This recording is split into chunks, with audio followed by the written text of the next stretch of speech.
về sông lòng mình nhớ thương, mùa hạ về sông lòng mình nhớ ai. Đâu đó cơn mưa nhẹ rơi làm tôi nhớ em nhiều thêm.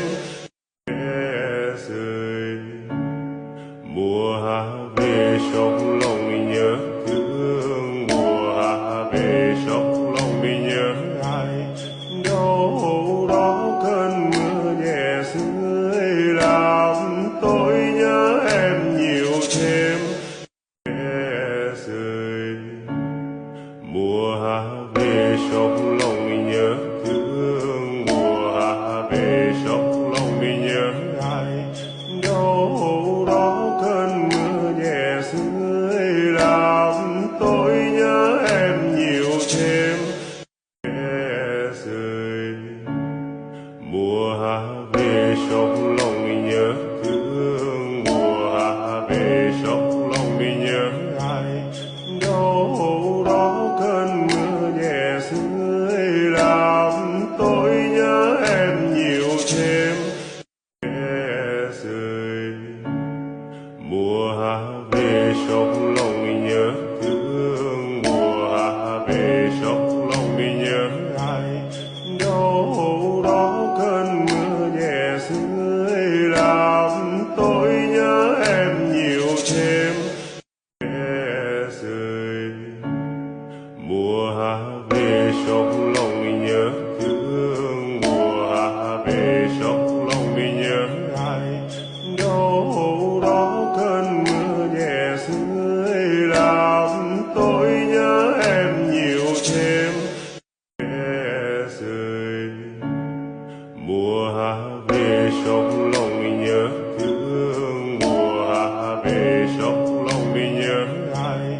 Đâu đó cơn mưa nhẹ rơi làm tôi nhớ em nhiều thêm.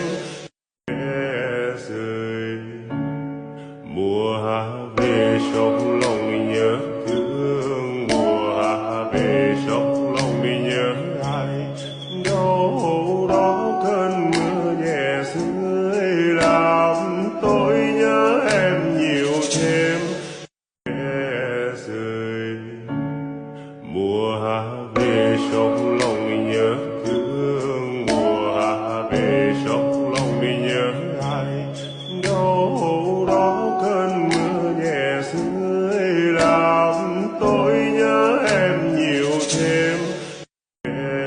Rơi mùa hạ về sông lòng mình nhớ thương, mùa hạ về sông lòng mình nhớ ai. Đâu đó cơn mưa nhẹ rơi làm tôi nhớ em nhiều thêm. Rơi mùa hạ về sông lòng mình nhớ thương, mùa hạ về sông lòng mình nhớ ai. Đâu đó cơn mưa nhẹ rơi làm tôi nhớ em nhiều thêm. Rơi mùa hạ về sông lòng mình nhớ thương, mùa hạ về sông lòng mình nhớ ai. Đâu đó cơn mưa nhẹ rơi làm tôi nhớ em nhiều thêm. Rơi mùa hạ về sông lòng mình nhớ thương, mùa hạ về sông lòng mình nhớ ai. Đâu đó cơn mưa nhẹ rơi làm tôi nhớ em nhiều thêm.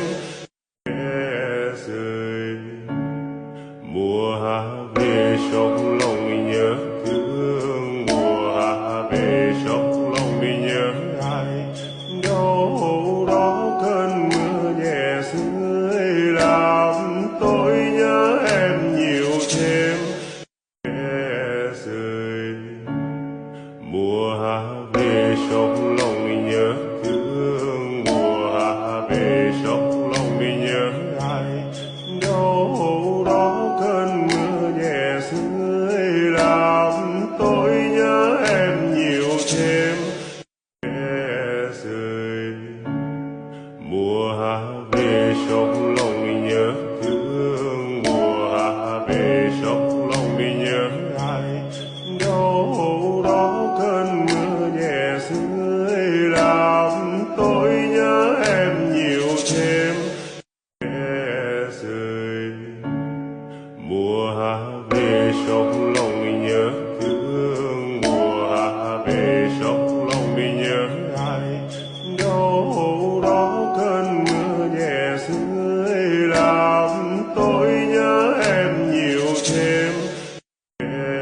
Rơi mùa hạ về sông lòng nhớ thương, mùa hạ về sông lòng nhớ ai.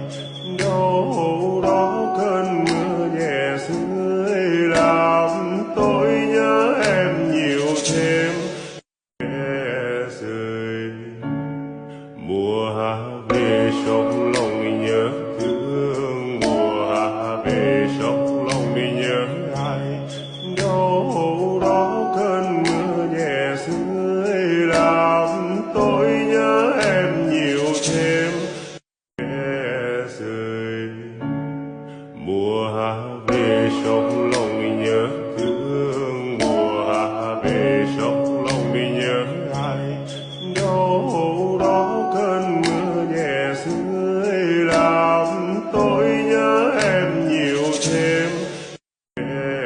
Rơi mùa hạ về sông lòng nhớ